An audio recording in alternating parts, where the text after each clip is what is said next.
How I cured my acid reflux without taking drugs.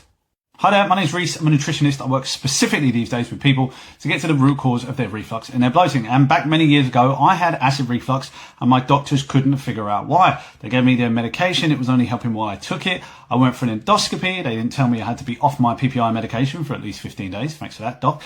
So they couldn't find any problem. Well, my issue turned out to be an overgrowth of yeast. But how did I find that out?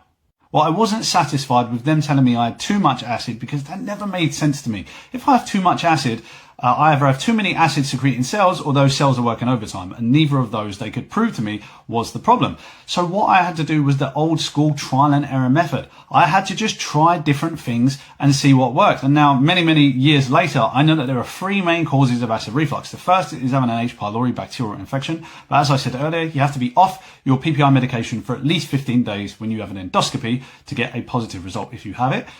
This doesn't matter if you take some herbs like pilobird, for example, you just take the herbs. But if you really want antibiotics, then you've got to find a positive test.